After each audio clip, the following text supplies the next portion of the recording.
What's up, everyone? Don't need to do some awkward intro because you guys clicked on this video. 'Cause you know what channel you're on. But I figured I would try to bring back my old live streaming after the episode format. And in doing so, I figured the best way to start is by something that I've been promising for going on over a year now. I'm going to do my soft rewrite of Game of Thrones Season 8. I'll wait for you to clap. It's motherfucking here. All right, let's do this. So first things first. Let's instead of bashing Dan and Dave and their writing decisions at every single twist and turn, I'm gonna try to avoid that as much as possible. Now, obviously, it's gonna slip every now and then, but I'm gonna mainly focus on as if season 8 didn't happen. Some of the things are gonna repeat themselves because they're obviously inevitable with the way the story was going. But for the most part, I'm going to be expanding it to probably a 10-part video series. I might switch the format up if you guys like this and it gets a bunch of views. Maybe I'll switch it back to my traditional video style. I don't know. I just wanted this to be more laid back and podcast live stream. This is my videos are always a stream of conscious. The few times I've tried writing a script, it just doesn't work out. I take notes and then I just take it from there.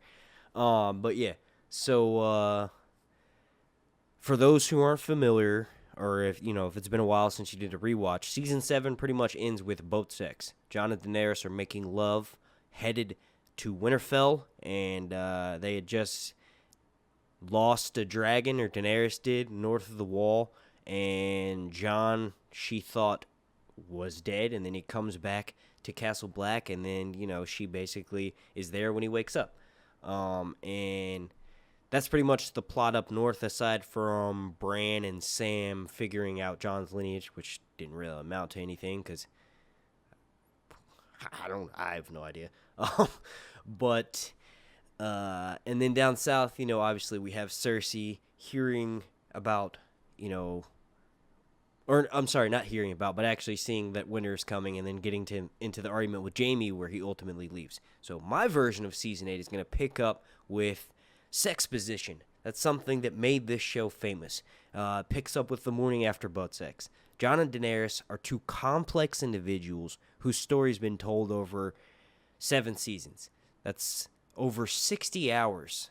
And they're both in every episode, and they're both in the majority of scenes on the television show. Now, there are other characters that have that same, amount of screen time, but Jon and Daenerys are ice and fire.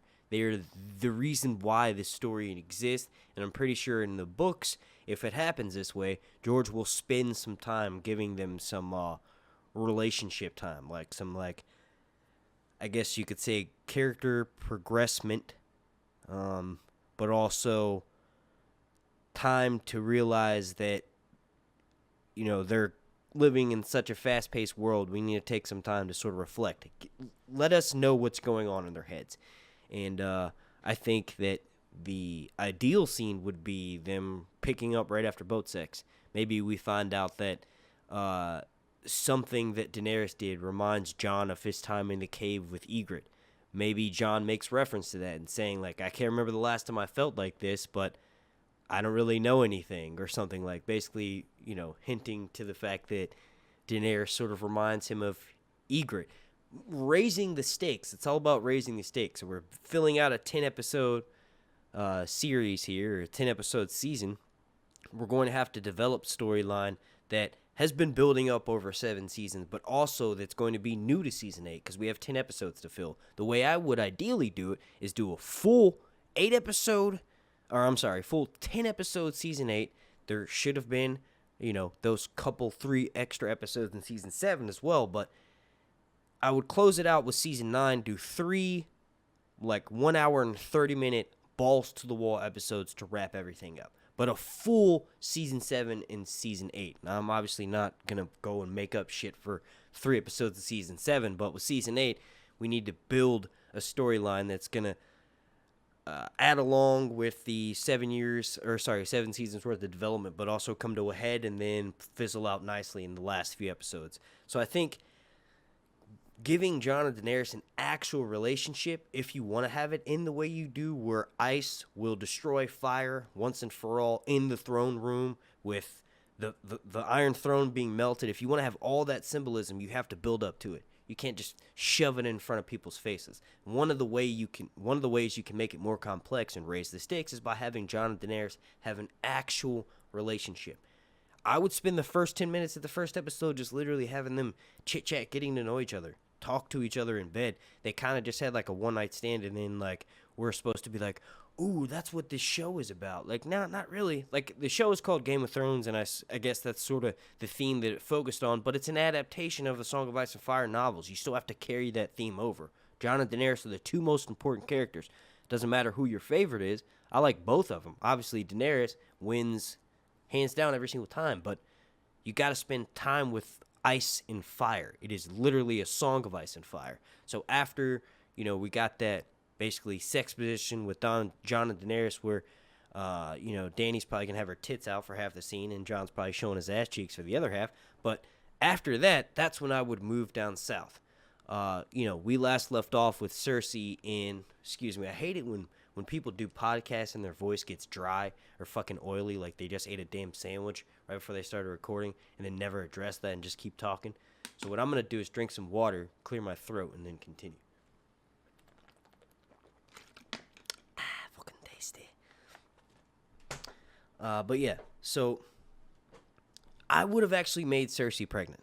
The first scene of the episode would have picked up right where season 7 left off, but then there would have been a time jump, and Cersei would have had a baby bump. She would have been, showing.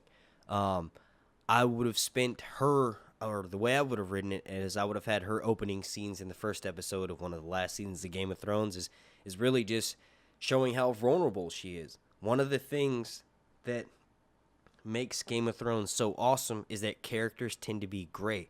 Just like in real life, nothing is straight up evil or straight up good.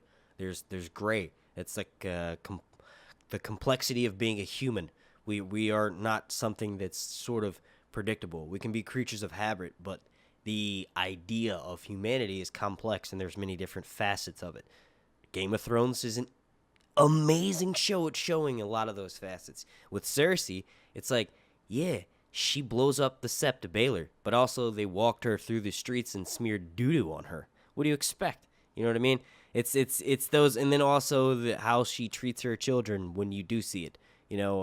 How when Joffrey was at his most evilest, even her, who's an evil cunt, was like, hey, man, back up off that ledge a little bit.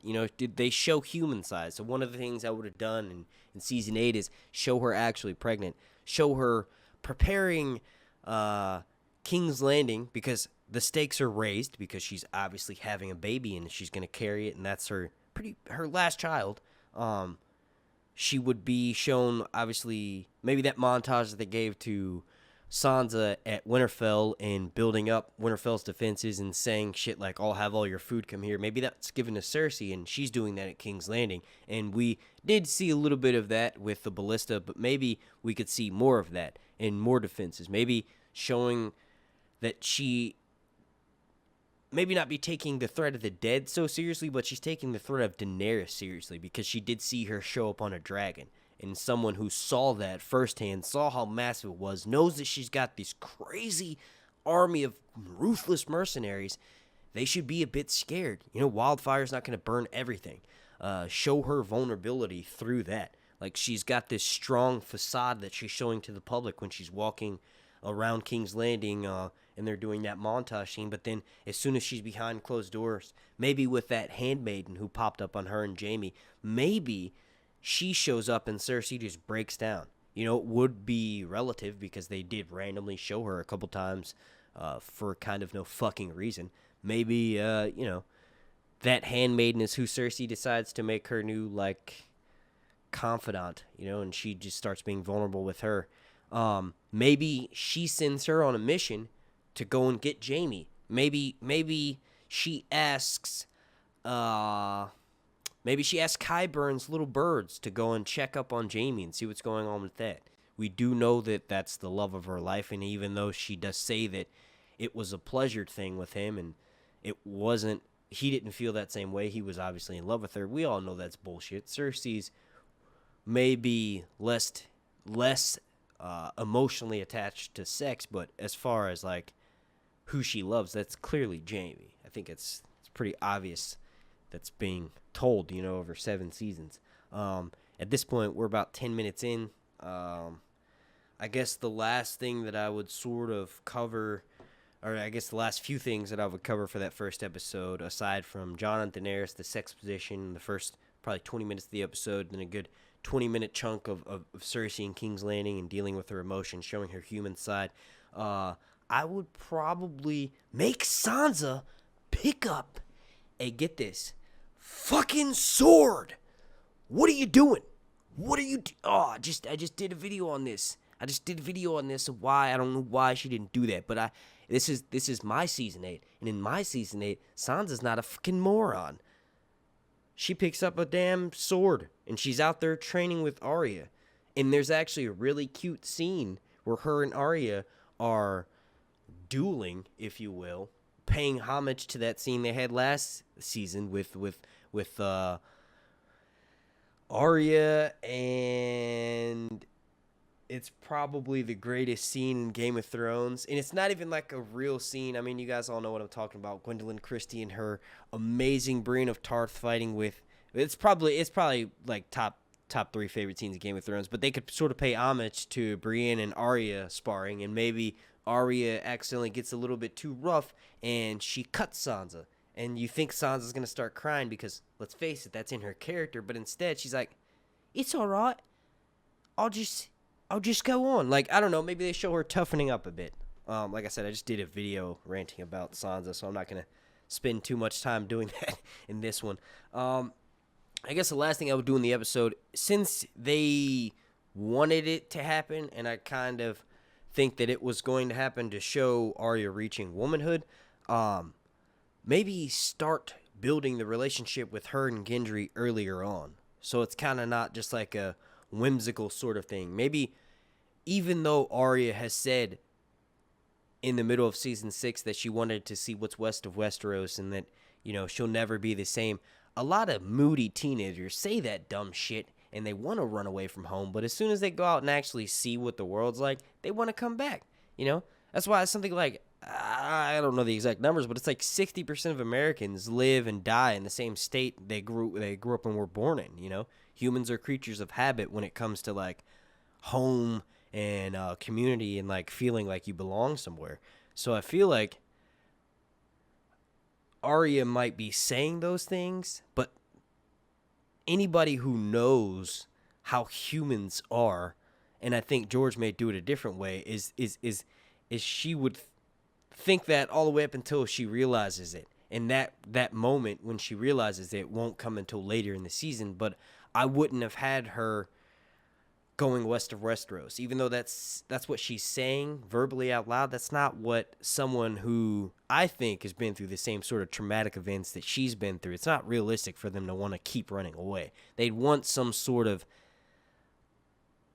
stability, It's not like she was a wild thing her whole life. No, she grew up as part of a family union, and it's honestly kept what's sort of kept her character driven this entire time is that she knows that eventually the pack survives. She's known deep down. You know what I mean? She's been wanting to become a warrior to avenge her father's death. That's why she wanted to become a faceless man, to avenge the people that she loves. So it wouldn't make sense that once she's finally figured all that out and then actually fought for her castle, won, and sees that her family's in a position of not necessarily just power, but being safe, that she would then want to run away from that.